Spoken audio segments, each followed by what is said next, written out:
semenjak melok apa sing diomongne Kang Jito, iki adikku ra gelem salat. Wayah bacaan pas amin-amin yoga oleh melok muni amin.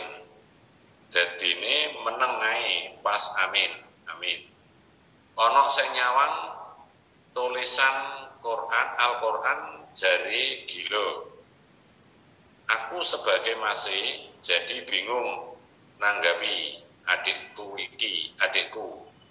Jari iso ngomong langsung karo gustine. Seakan-akan gak kenal karo ajaran Islam atau menyalahkan ajaran Islam. Iki pertanyaan sedulur mafia korek ya. Jadi macam-macam ya. Sekali lagi jangan sok paling baik, jangan sok paling istimewa, jangan sok paling suci, jangan sok paling mulia, jangan sok paling bener, ya kan? Kalau sampai belum pernah ketemu dengan utuh sejatinya sampean, jangan sekali-kali mengatakan orang lain sesat. Temui siapa yang dawuh sampean itu. Ya.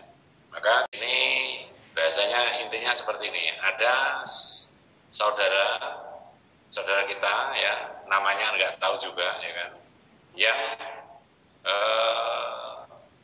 memahami laku apa yang jadi arahan Kang Jito ya. Setelah memahami laku ajaran Kang Jito atau mengikuti ya kan, di situ yang biasanya sholat tidak sholat ya, yang biasanya bacaan sedang ada bacaan ya nggak mau mengucap amin ya, nggak mau bilang amin katanya takut ya. Terus melihat tulisan Al-Quran gilo itu apa ya bahasanya ya? Geli atau bagaimana ya. Terus katanya sudah bisa ngomong dengan Gustini ya, seakan-akan gak kenal karo ajaran Islam atau menyalahkan ajaran Islam. Nah ini Kang Jito sekali lagi menjabarkan tahapan laku wujud jiwa sempurna ya. Mudah-mudahan di sini sedulur kita yang atas nama mafia korek ya, Kang Jito tidak pernah ya, sekali lagi dalam laku wujud jiwa sempurna ya, sekali lagi di sini Kang Jito tidak pernah melarang apapun yang dilakukan hal ibadah, baik itu keteguhan sedulur kita Hindu, baik itu keteguhan sedulur kita Buddha, baik itu sedulur keteguhan Kristen, baik itu sedulur keteguhan Islam, baik itu sedulur keteguhan kejawen. Kang Sujito tidak pernah melarang tentang hal ibadah. Apapun ibadahnya, apapun tingkat kebaktiannya, di situ Kang Jito membebaskan. Kang Sujito tidak ada hubungan dengan hal ibadah bagi siapapun. Ibadah itu adalah keputusan pribadi masing-masing. Itu urusan kita dengan Sang Pencipta.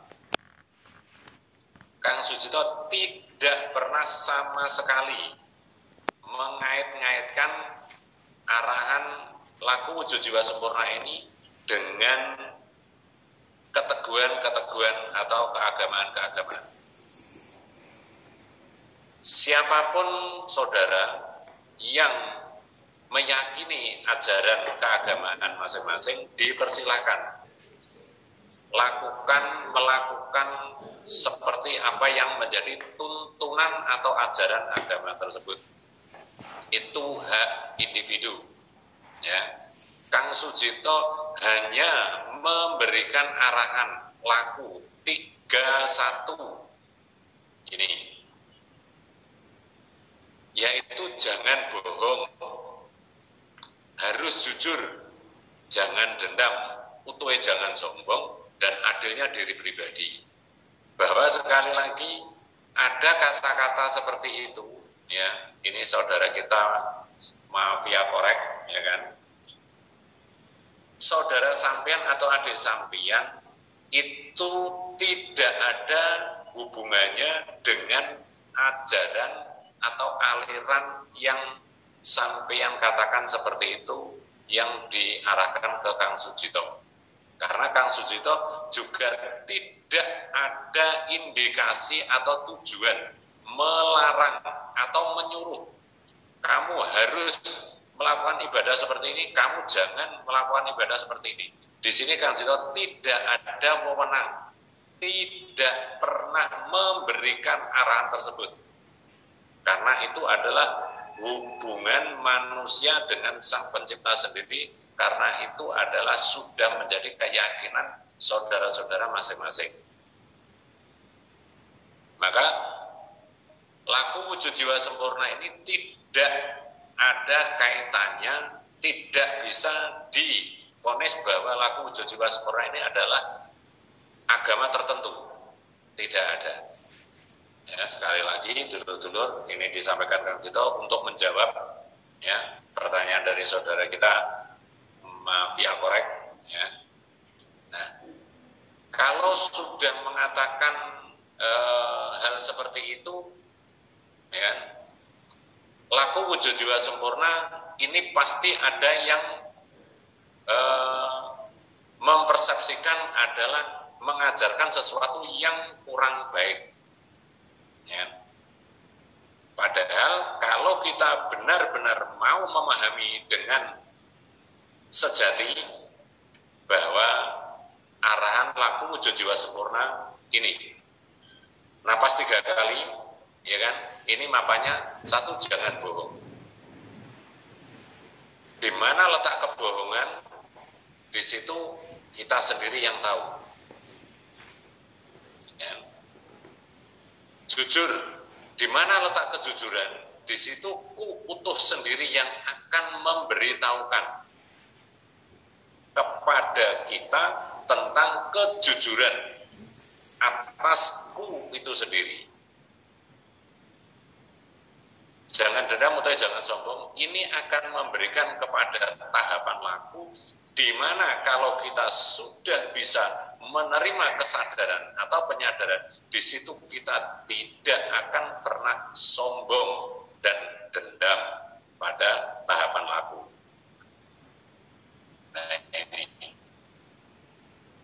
Nah, dalam yang terakhir adalah adilnya diri pribadi. Sesuatu yang sudah dilakukan, kalau kita bisa melakukan dengan tahapan laku, jangan bohong. Pasti kita akan menerima adilnya diri pribadi. Kalau kita sudah melakukan harus jujur, pasti kita akan mendapatkan adilnya diri pribadi. Kalau kita sudah mau melakukan jangan dendam, utuhnya jangan sombong, pasti kita akan mendapatkan adilnya diri pribadi. Karena adilnya diri pribadi, apapun yang kita lakukan, di situ pasti ada utuh sendiri yang menguasakan. Maka Kang Sujito membabai atau menyampaikan ya jawaban-jawaban seperti itu. Ya, jadi di sini tidak diizinkan menyalahkan keyakinan salah satu, ya, bahwa agama ini yang paling baik, agama itu yang paling kurang baik, agama ini yang paling jelek, agama itu yang paling baik. Tidak ada. Kang Sujito tidak pernah. Ya, Kang Sujito tidak pernah. Kang Sujito hanya menyampaikan jangan bohong, harus jujur, jangan dendam, utuhnya jangan sombong. Nah, kalau adik sampean seakan-akan sudah bisa menurut sampean yang bicara dengan sang kuasa yang menguasai hidupnya, ya coba ya sampean sendiri pahami. Itu maksudnya ya, sampean sendiri pahami apa sampean sudah bisa seperti adik sampean, dan di situ nanti akan menjadi tolok ukur sejauh mana tahapan-tahapan dalam berhubungan dengan sang kuasa. seperti itu. Maka Kang Cito mengatakan kita jangan melihat backgroundnya, jangan melihat casingnya, ya, jangan melihat bungkusnya, seperti itu. Ya. Jadi ini untuk penyampaian yang seringkali disampaikan Kang Cito kepada dulur-dulur, ya kan. Kalau ada kebiasaan yang seperti biasanya, kok terus berubah seperti nggak seperti biasanya, disitulah kita tempatnya untuk mawas diri atau lebih bijaksana. Ya. Kalau kebiasaannya seperti itu, tiba-tiba tidak seperti itu, ada apa di situ? Kok ada yang berubah? Kalau ada yang berubah, di situ pasti ada titik, ya, titik nilai kesadarannya. Nah, titik nilai kesadaran inilah tidak semudah dipahami dengan pemikiran-pemikiran awam atau sekilas pandang, atau langsung memonis bahwa orang itu mesti tidak tepat, belum tentu. Ya, maka jangan mudah memponis orang lain. Ya, jangan mudah memponis orang lain. Tidak, ya, tidak baik kalau tidak seperti tahapan itu. Tapi bisa diponis, ya, orang tersebut kalau melakukan tidak jujur. Nah, bahwa orang lain bisa diponis, ya, tidak baik manakala orang lain sudah melakukan tidak jujur. Kalau masih melakukan gorok atau bohong, pasti itu tidak baik. Ya, semua ajaran agama mengajarkan tentang 3 konsep ini. Jangan bohong, harus jujur, jangan dendam atau jangan sombong, ya kan? Tapi sejauh mana, ya, sejauh mana dasar tidak sombong, jangan bohong ini, ya, sejauh mana tidak sombong, tidak sombong, sejauh mana laku jangan bohong ini bisa dipraktekkan, bisa dinyatakan, dan sejauh mana, ya, laku harus jujur ini bisa dipraktekkan, dan sejauh mana laku jangan sombong ini bisa dipraktekkan. Ya, maka sekali lagi dulur-dulur, pada laku wujud jiwa sempurna, Kang Cito tidak pernah mengajarkan atau memberikan arahan. Sedangkan Kang Cito sendiri bukan pembimbing atau bukan penuntun, ya. Kang Cito hanya menyampaikan, ya. Artinya Kang Cito waktu itu didhawuhi, lakoni 3 perkara, jalani 3 perkara. 1 ketentuannya. Itu yang disampaikan. Ya, dawuh yang diterima Kang Cito.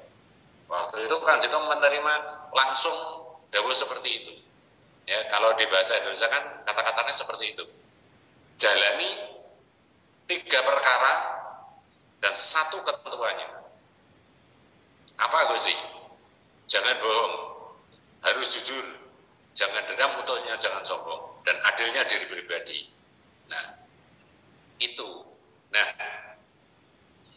tahapan-tahapan atau tatanan-tatanan jangan bohong ini, ya, apa yang bisa Kang Cito pahami? Jangan bohong itu seperti apa? Nah, kita sendiri yang bisa memahamkan dalam laku kita hidup bersosial, ya. 1 bersosial dan berhubungan langsung dengan Sang Pencipta. Nah, ini kita yang bisa memahami. Kalau kita jangan bohong, ukuran kita jangan bohong itu seperti apa? Nah, ini banyak sekali dari kita yang masih, ya, memoles atau mengelabui kata jangan bohong ini. Karena masih banyak ketakutan semu.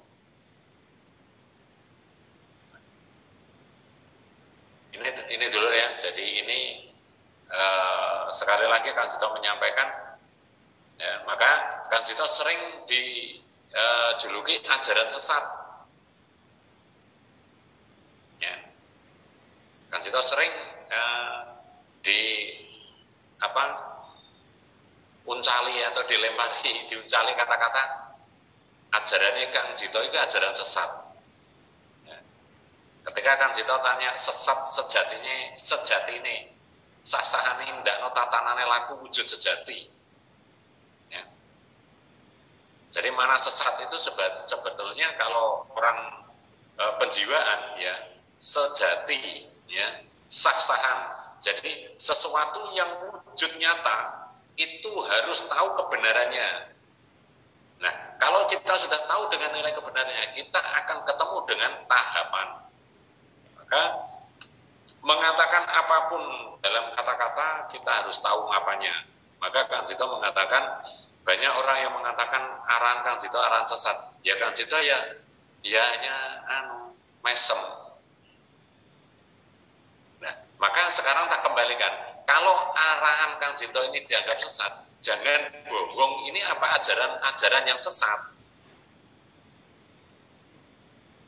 Ini, ya kan? Banyak orang yang mengatakan seperti itu.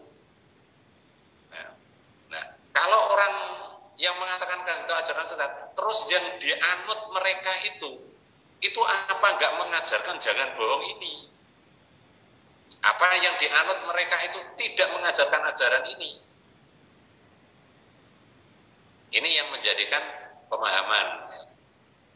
Karena yang mengatakan itu mungkin belum nyampe dengan tataran-tataran laku wujud jiwa sempurna, maka banyak orang yang masih kebingungan sejauh mana, sebatas mana tataran jangan bohong itu. Ini ya. Paham dulu ya. Maka semua ajaran agama ini mengajarkan konsep tiga ini. Mau itu diperluas sampai berapa rumus, tapi konteksnya hanya tiga ini. Konteksnya hanya tiga ini. Maka disitulah Kang Jito tidak pernah memberikan arahan-arahan yang macam-macam.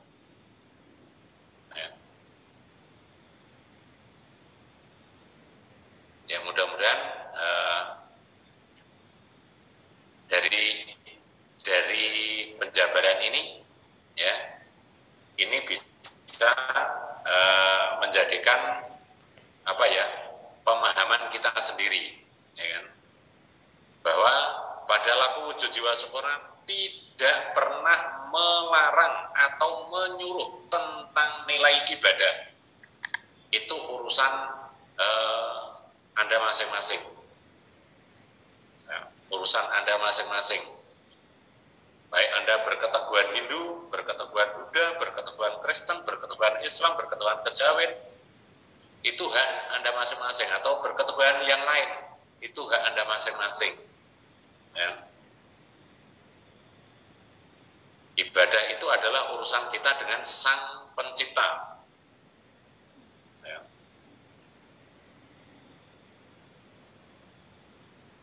Tapi kalau ini semua ada di situ, ya, 31 ini. Mudah-mudahan. Inilah pentingnya kita jangan sekali-kali menuduh orang yang belum paham, ya, terus di fitnah atau disesat-sesatkan. Seperti itu. Ya. Mudah-mudahan ini menjadikan pemahaman kita.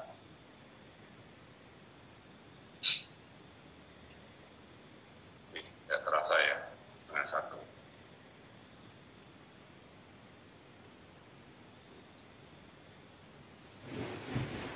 Ya, sekali lagi dulur-dulur, mudah-mudahan apa yang dijabarkan Kang Jito, ya, menjawab pertanyaan dari saudara kita, ya kan, akan menjadikan pencerahan, ya, supaya tidak semudah mengatakan macam-macam, ya. Sekali lagi, jangan sok paling baik, jangan sok paling istimewa, jangan sok paling suci, jangan sok paling mulia, jangan sok paling benar, ya kan? Kalau sampai belum pernah ketemu dengan utuh sejatinya sampean, jangan sekali-kali mengatakan orang lain sesat. Temui siapa yang dawuh sampean itu, ya. Maka kalau kita ya, seawam-awamnya kita, ya, seawam-awamnya nilai pendidikan kita,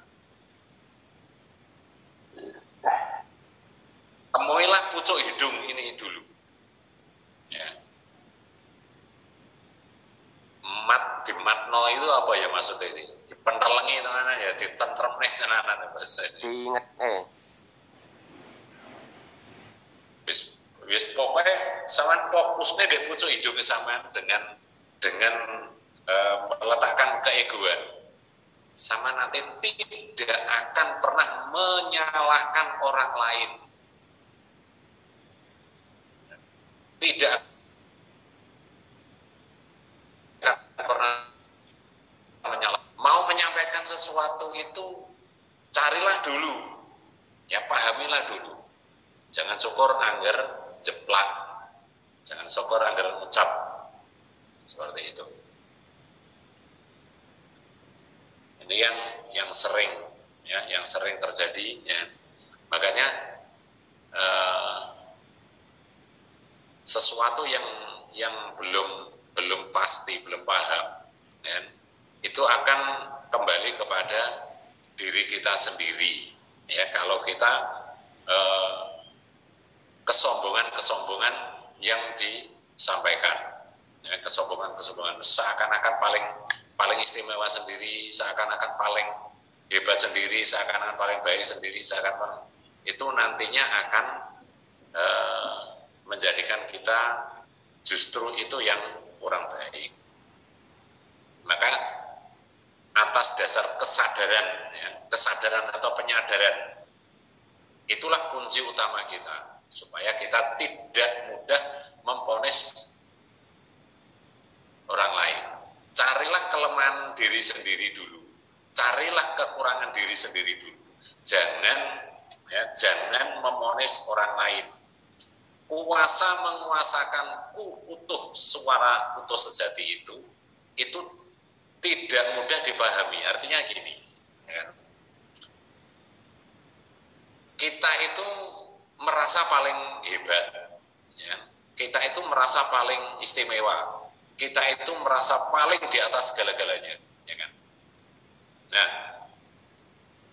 orang yang tidak sama dengan kuasa yang dikuasakan itu belum tentu tidak ada nilainya, belum tentu. Justru itulah nanti yang akan membukakan pintu kesadaran kita kepada mereka, pada orang tersebut, pada mereka bahasanya. Ya, karena di situ ditunjukkan, ya, ditunjukkan ditunjukkan tahapan-tahapan nilai kebenaran itu. Jadi istilah gini, urip kuwi kono wis dibuka, wong-wong sing padha ngelakoni kanistan kaluluan, ing kono bakal ketata dewi-dewi, bakal tobat dewi-dewi. Maca swara ora tau ketemu apa sing dikarepno, lungguh kuwasa maca ora ngerti nanti papan dulungi. Duduhe swara ora ngerti apa tatanane, aku kowe janji menungso padha goncang kanca-kancane tembungi. Jadi banyak orang yang mengatakan, banyak orang yang mengatakan bahwa sesuatu itu di sana, tapi di sana tidak pernah ketemu kebenarannya. Contoh, ya, etan, ya.